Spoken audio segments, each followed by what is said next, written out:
संविधान दिवस के इस महोत्सव में सबसे पहले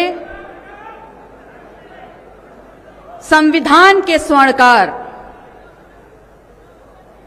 बाबा साहेब डॉक्टर भीमराव अंबेडकर के चरणों में अपने श्रद्धा के सुमन अर्पित करते हुए 6 भाषाओं के ज्ञान के साथ 26 डिग्रियों के साथ जब वो शख्स भारत अपने देश लौट कर आता है तो कभी कल्पना भी नहीं की थी कि सर छुपाने के लिए एक छत जाति छुपा कर मिलेगी।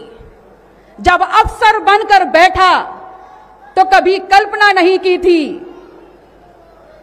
कि वहां का चपरासी पीने के लिए पानी नहीं देगा और फाइल भी अधीनस्थ होकर के फेंक कर देगा। लेकिन वो रुका नहीं, वो डिगा नहीं, वो हारा, वो जीता, वो परेशान हुआ, लेकिन मायूस नहीं हुआ। बिखर गया उसका परिवार, लेकिन वो इस भारत देश में पे बैक टू सोसाइटी के मिशन को लेकर अड़ा रहा, डिगा रहा और ये समझाने का काम कर दिया कि मैं आया हूं अपने बिखरे हुए समाज को इकट्ठा करने के लिए। और जब मौका मिला तो अपनी लेखनी से एक ऐसा दस्तावेज तैयार कर दिया कि वो व्यक्ति जिसने ताउम्र गैर बराबरी झेली, जिसने ताउम्र अपमान झेला, उसने एक दस्तावेज के माध्यम से, अपनी एक लेखनी के माध्यम से सबके लिए सम्मान और समानता लिख दी। लेकिन बड़ा दुख होता है और बहुत बड़ी विडंबना है कि why we are able to see Dr. B.R. Ambedkar in only 2 frames। हम डॉक्टर B.R. अंबेडकर को सिर्फ 2 फ्रेम्स में क्यों देखते हैं, सिर्फ 2 खांचों में उनके व्यक्तित्व को रेखांकित क्यों कर दिया गया है। ये सोची समझी चाल है। अगर आपने देखा होगा तो देखा होगा डॉक्टर B.R. अंबेडकर को एक सूट बूट पहने संविधान की किताब को पकड़े हुए उस व्यक्ति को, या सिर्फ संविधान वेदता के रूप में, और या देखा होगा दलितों के नेता और आरक्षण वाले शख्स के रूप में। मेरा सवाल आपसे है, मेरा सवाल इस देश की राजनीति, इस देश की सत्ता, इस देश के भविष्य से है कि मुझे बताने का ये काम करिए कि जब जवाहरलाल नेहरू, लाला लाजपत राय, इन सब को जितना हमने सुना, जितना हमने जाना, वो सब के सब जब क्रांति के वाहक हैं, वो सब के सब जब जंगे आजादी के नायक हैं, वो सब के सब जब अखिल भारतीय नेता हैं, तो डॉक्टर B.R. अंबेडकर जिन्होंने इस देश का संविधान लिखा है, वो सिर्फ आरक्षण के जनक कैसे हो गए, वो सिर्फ आरक्षण वाले शख्स कैसे हो गए। मैं आपसे ये कहना चाहूंगी कि समझ लीजिए, डॉक्टर B.R. अंबेडकर को परिभाषित आप आरक्षण वाले शख्स के रूप में नहीं कर सकते।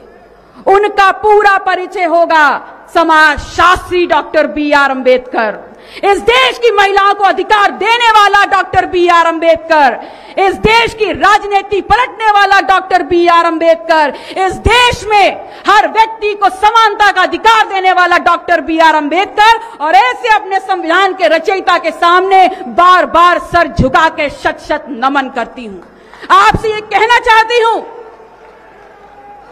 कि अगर जब भारत जंगे आजादी की जंजीरें तोड़कर एक नए राष्ट्र के निर्माण की तरफ बढ़ रहा था, तब उन्होंने अगर राष्ट्र निर्माण के लिए किसी पे विश्वास किया, then that was only one depressed, one Dalit, one Achhut of India who was the only option, एकमात्र विकल्प था इस देश को एक राष्ट्र बनाने के लिए डॉक्टर B.R. अंबेडकर। मैं आपसे ये कहना चाहती हूं कि ये समझ लीजिए कि जब उनको मौका मिला तो उन्होंने अपनी लेखनी से समानता और न्याय लिख दिया हर वर्ग के लिए, लेकिन जब इनको मौका मिला तो इन्होंने आपका दोहन करने के लिए मनुस्मृति लिख दी। आज अगर डॉक्टर B.R. अंबेडकर होते तो इस लोकतांत्रिक व्यवस्था का नाश होते देख आप लोगों से पूछते कि बताओ क्या करना चाहते हो। अगर आज वो होते तो पेरियार डॉक्टर लोहिया के साथ मजबूती से खड़े होकर के एक बहुजन एका खड़ी कर देते। अगर आज वो होते तो फूले को लेकर, सरदार पटेल को लेकर और डॉक्टर सोनेलाल पटेल की यात्रा को लेकर के इस देश के पिछड़े समाज से पूछते कि आप अपने देश को और अपने सपनों को कैसे देखते हैं। मैं आपसे अपनी बातों को समाप्त करते हुए सिर्फ इतना कहना चाहूंगी कि याद रखिएगा, ये लड़ाई 90 बनाम 10 की है। ये लड़ाई इस देश के कमेरा बनाम लुटेरा की है। और अगर हमारे संविधान के साथ खिलवाड़ किया तो खून की नदियां बहा देंगे। और अगर उसके प्रतिकार के लिए मुझे बागी बनना है तो मैं फक्र से कहूंगी कि मैं इस देश की बागी बेटी हूं। और आपसे ये कहना चाहूंगी कि जातिवार जनगणना नहीं होगी तो इस बार जनगणना नहीं होने देंगे। अगर आरक्षण से खिलवाड़ होगा तो विरोध हो जाएगा और मैं बागी बनकर मरना पसंद करूंगी। आप सभी आयोजक मंडल का, आप सभी लोगों का पुनः आभार व्यक्त करते हुए कि आप लोगों ने मुझे मौका दिया अपनी बात रखने का, अपनी वाणी को विराम देती हूं। जय भीम, जय संविधान। बहुत बहुत धन्यवाद।